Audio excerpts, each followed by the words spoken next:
Truck operator और cement कंपनियों के बीच में एक विवाद चल रहा है और माना यह जा रहा है कि ये विवाद अब सुलझ सकता है। सीमेंट कंपनी और ट्रक ऑपरेटर्स के बीच विवाद खत्म करने में सरकार जुट गई है।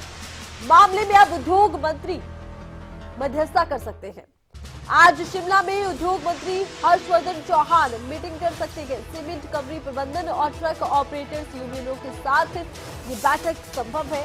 अब देखना होगा कि कब ये विवाद खत्म होता है, क्योंकि विवाद जब से शुरू हुआ है सीधा असर पड़ रहा है कामगारों पर, सीधा असर पड़ रहा है ट्रक ऑपरेटर्स पर, क्योंकि सीमेंट मिलें बंद कर दी गई है।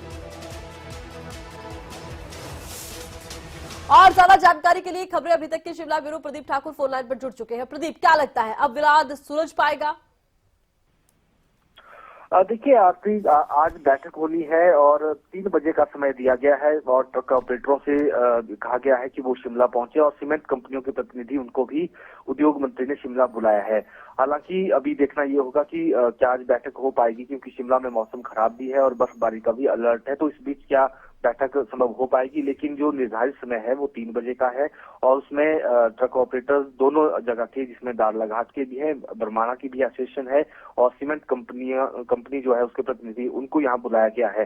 क्योंकि कुछ दिन पहले ही इसको लेकर बैठक हुई थी। जो हिमकॉन कंपनी है, कंसल्टेंसी कंपनी है, इसकी तरफ से रेट्स तय किए गए थे कि प्रति किलोमीटर प्रति टन के हिसाब से क्या रेट होने चाहिए, लेकिन उस पर ट्रक ऑपरेटरों ने असहमति जताई थी और उसके बाद आंदोलन भी शुरू हुआ था।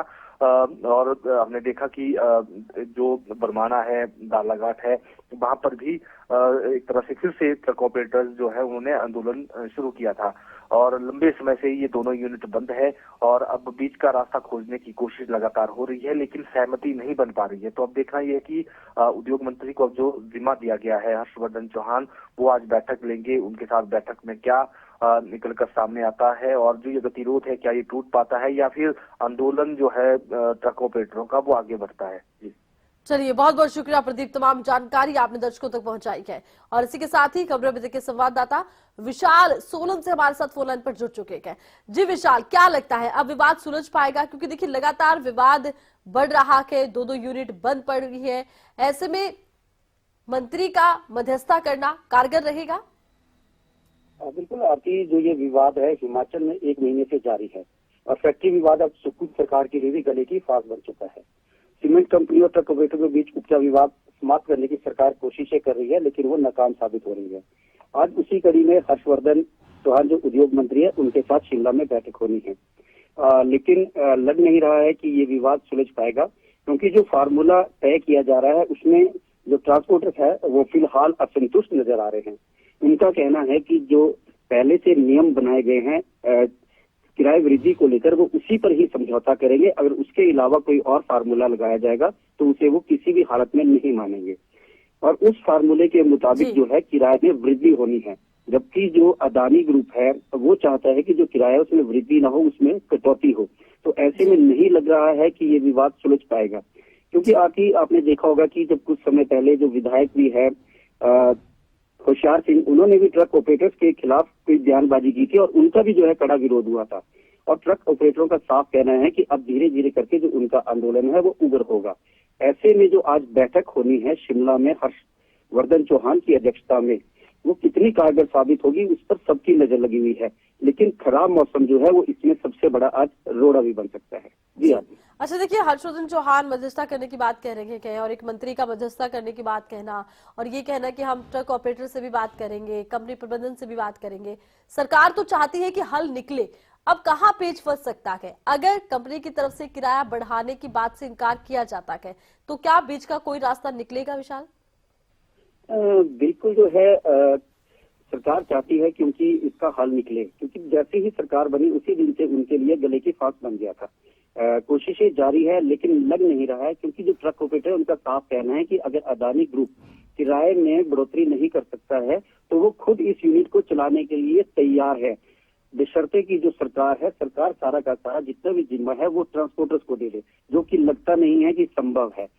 लेकिन बीच का रास्ता मुझे नहीं लगता है कि ये जो है निकल पाए अब तक, जब तक कि जो है किराए में बढ़ोतरी ना हो, क्योंकि ट्रांसपोर्टर्स मन बना चुके हैं कि वो किसी भी हालत में झुकने को तैयार नहीं है। और ऐसे में नहीं लग रहा है कि आज हर्षवर्धन चौहान अगर कंपनी की बात करते हैं तो वो ट्रक ऑपरेटरों के जो गुस्सा है उसका उन्हें खामियाजा भुगतना पड़ेगा। और हिमाचल सरकार जो है, आप जानते हैं कि जहां कांग्रेस की सरकार है वो शुरू से ही अदानी ग्रुप के साथ कहीं ना कहीं उनका मनमुटाव का रिश्ता रहा है, चाहे वो राहुल गांधी की वजह से रहा हो, क्योंकि वो हमेशा शुरू से ही अदानी ग्रुप पे है जो हमेशा अटैक करते रहे हैं। ऐसे में ट्रांसपोर्टर्स का पक्ष रखना सरकार के लिए एक बहुत बड़ी चुनौती भी है, क्योंकि उन्हें उनका साथ देना होगा।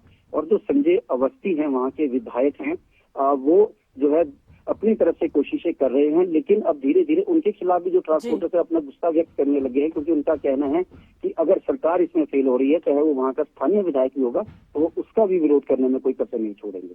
जी चलिए, बहुत बहुत शुक्रिया विशाल, तमाम जानकारी आपने दर्शकों तक पहुंचाई है। तो अब देखना होगा कि क्या ये विवाद सुलझ पाता है। दो यूनिट है सीमेंट कंपनी की जो कि बंद पड़ी है, सीधा असर कामगारों तक पर पड़ रहा है। इधर ट्रक यूनियंस का सीधा कहना है कि जब तक किराया नहीं बढ़ता वो किसी भी तरह के समझौते के लिए तैयार नहीं है।